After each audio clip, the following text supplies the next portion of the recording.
Kadang, orang yang paling dekat denganmu justru yang paling dalam melukaimu. Dan kadang, orang yang paling menyakitimu adalah orang yang paling Allah takdirkan untuk kembali dengan taubat paling agung. Ada sebuah kisah yang jarang dibahas. Kisah tentang seseorang yang tumbuh dalam satu rumah, satu keluarga, satu lingkungan yang sama dengan Rasulullah SAW. Mereka berlari di jalan yang sama saat kecil. Mereka makan dari mangkuk yang sama. Mereka diasuh oleh perempuan yang sama, Halimah As-Sa'adiyah. Mereka bahkan memiliki hubungan yang seharusnya tidak bisa dipisahkan oleh apapun. Saudara sepersusuan. Dialah Abu Sufyan bin Al-Harith. Bukan Abu Sufyan bin Harb. Bukan ayah Muawiyah. Bukan suami Hindun. Ini adalah orang lain. Orang yang pernah menjadi bayangan Rasulullah SAW saat kecil dan kelak menjadi bayangan yang paling menakutkan bagi dakwah beliau. Dua anak yang tumbuh dalam pangkuan Halimah. Dua bayi yang ditimang dengan kasih. Dua bocah yang memanjat bukit-bukit kecil. Saling mengejar, saling tertawa. Hingga semua mengira ketika Muhammad SAW mengumumkan dakwahnya, orang yang paling pertama membenarkan beliau adalah orang yang paling dekat dengannya, Abu Sufyan.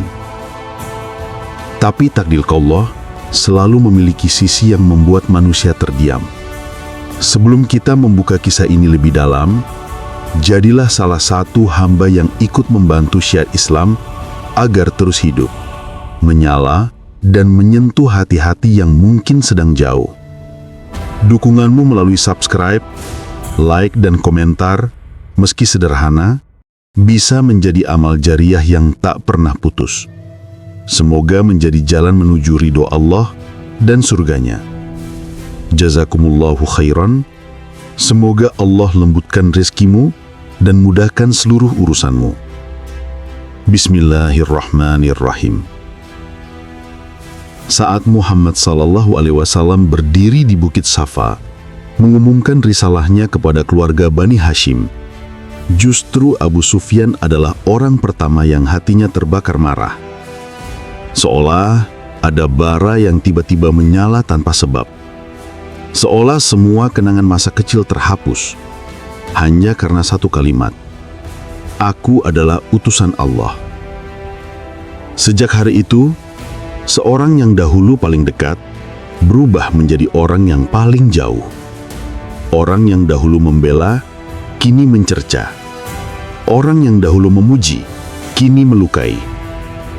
Permusuhan itu tidak hanya terjadi setahun dua tahun, tetapi 20 tahun.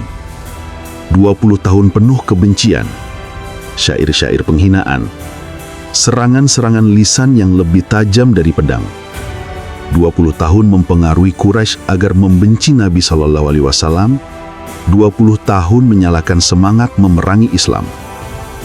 Dan ia bukan sembarang penentang. Abu Sufyan adalah penyair terkuat Quraisy. Ketika ia membuat syair, orang-orang tersulut amarahnya. Ketika ia mengejek Muhammad SAW, ejekan itu menjalar ke seluruh bangsa. Ketika ia memanggul pedang, ia memanggulnya dengan niat menghancurkan seseorang yang dulu tumbuh bersamanya. Bahkan, sebagian sahabat berkata, permusuhan Abu Sufyan terhadap Rasulullah telah mencapai timur dan barat. Di atas kuda, di atas syair, di atas kebencian, ia habiskan hidupnya. Sampai suatu hari, langit menyiapkan sebuah kisah lain. Kisah yang akan menghancurkan semua kebencian itu. Kisah yang membuat bumi terasa sempit. Kisah yang membuat seorang laki-laki berlari dengan ketakutan yang belum pernah ia rasakan selama hidupnya. Saat kabar itu tersebar, seluruh Quraisy tahu bahwa hari itu pasti datang. Hari ketika Muhammad SAW akan kembali ke Mekah. Bukan sebagai orang yang diusir, tetapi sebagai pemimpin dari pasukan besar. Pasukan yang tidak mungkin dikalahkan. Fathul Makkah. Di rumah-rumah Quraisy, Orang-orang berbisik, apa yang akan terjadi? Apa yang akan dilakukan Muhammad? Siapa yang akan diampuni?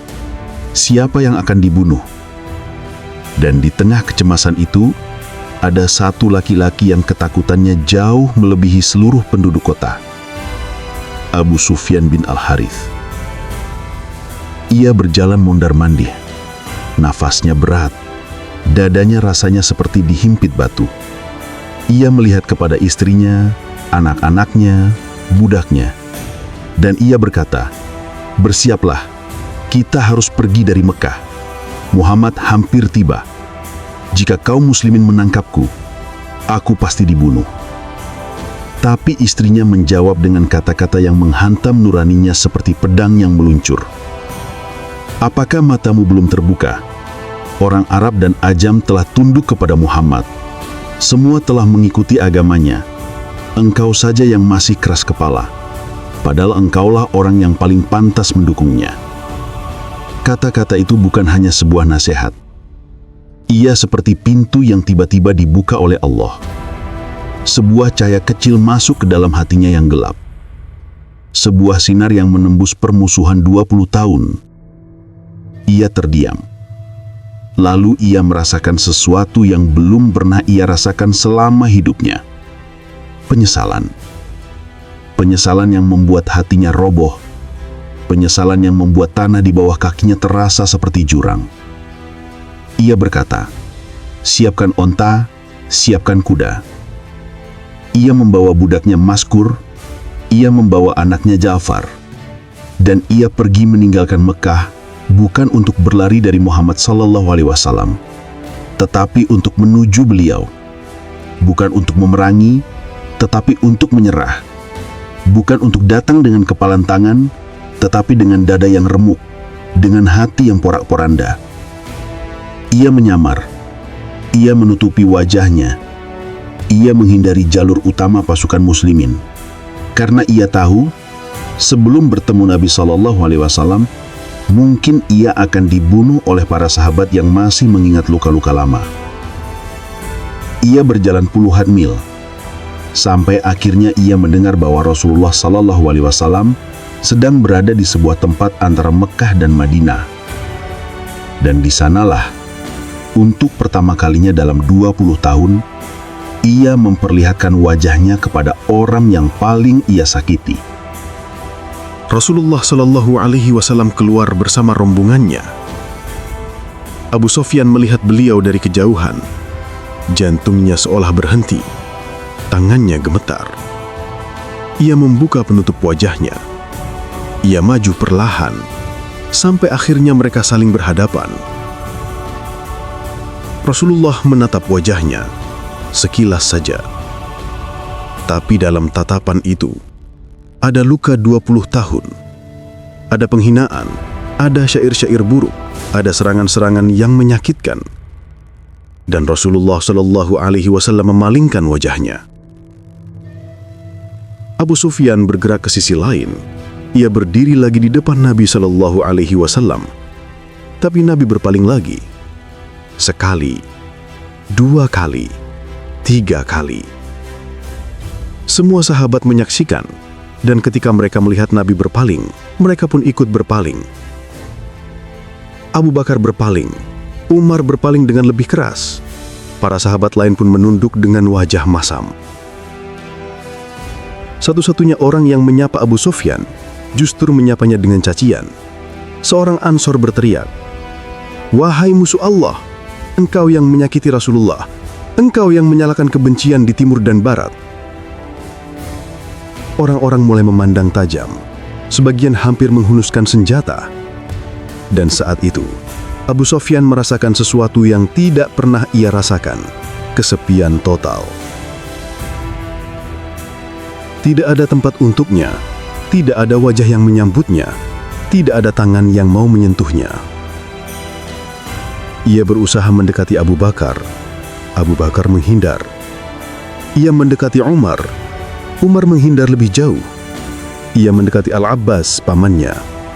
Tapi Al-Abbas berkata, "Aku tidak berani berbicara satu kata pun setelah melihat Rasulullah berpaling darimu." Hatinya retak. Seketika, seperti kaca yang dipukul dari dalam. Lalu ia mendekati Ali. Ali pun berkata hal yang sama. Selama Rasulullah marah, aku tidak bisa bicara. Tidak ada pintu, tidak ada harapan, tidak ada maaf. Hanya kesunyian. Kesunyian yang menusuk lebih tajam daripada syair-syair yang pernah ia tuliskan. Ia duduk di depan tenda Nabi. Anaknya berdiri di sampingnya. Ia menunggu dengan sabar. Dari pagi sampai sore, dari sore sampai malam.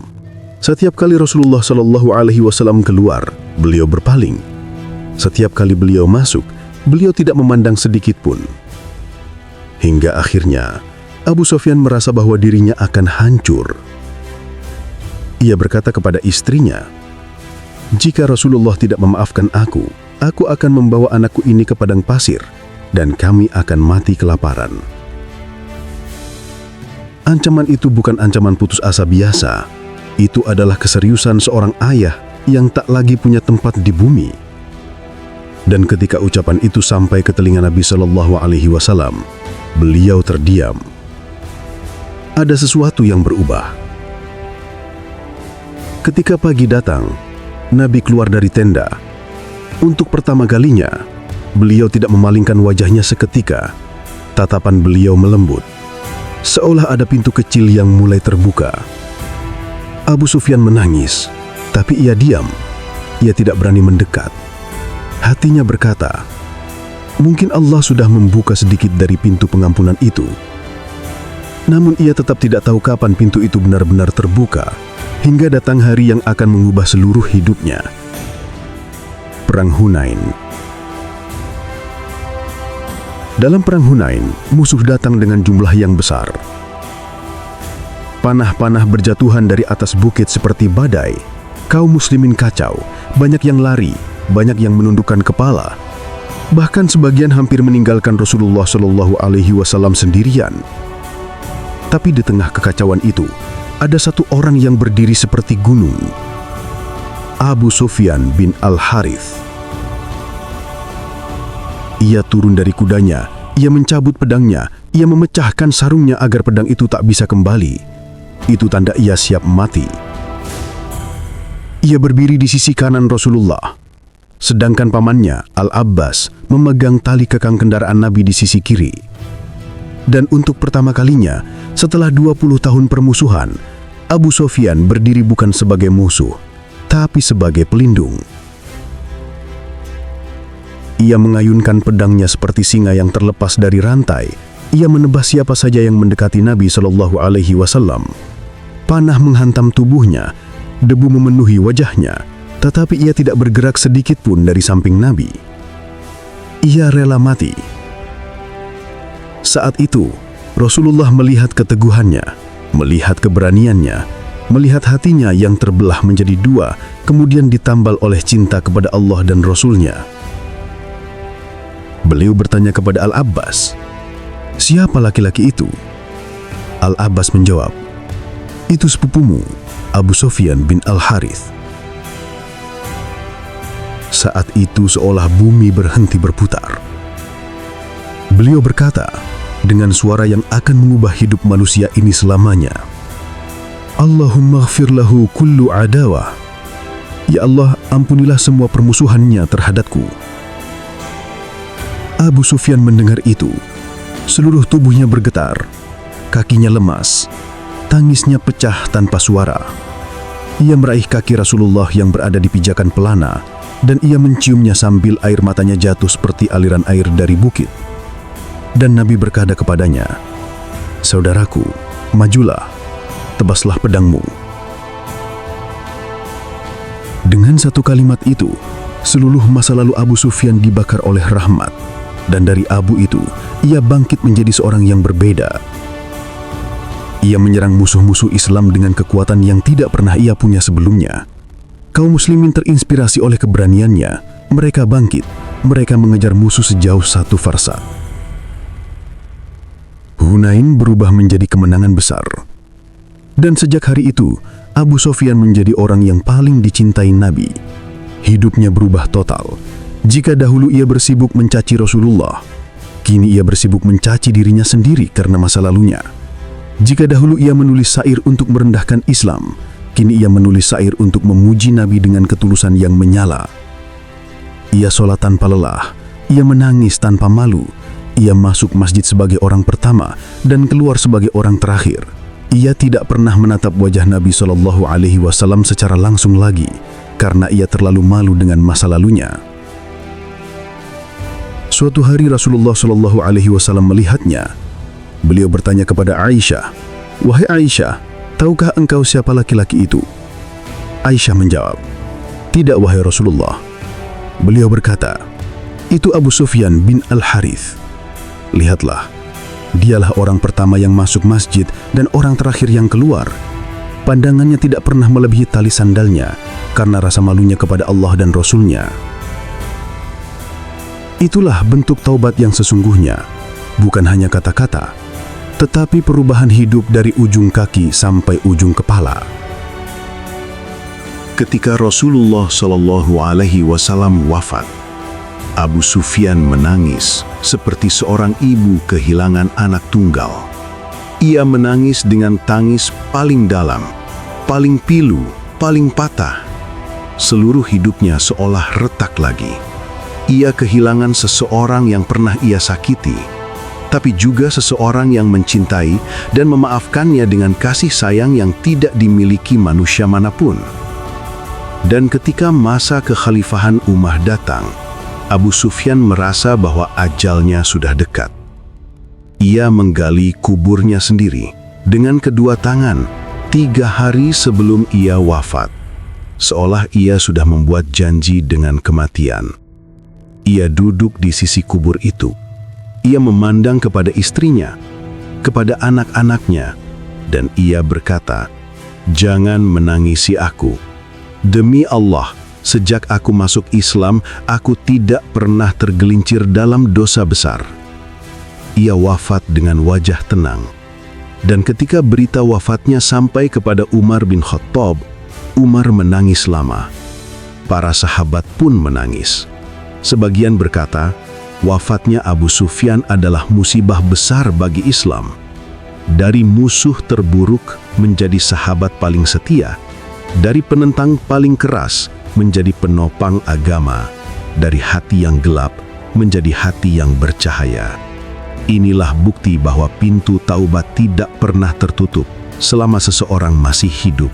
Dan inilah bukti bahwa Allah membolak-balikan hati siapapun yang Ia kehendaki. Kisah ini bukan hanya tentang sahabat Nabi.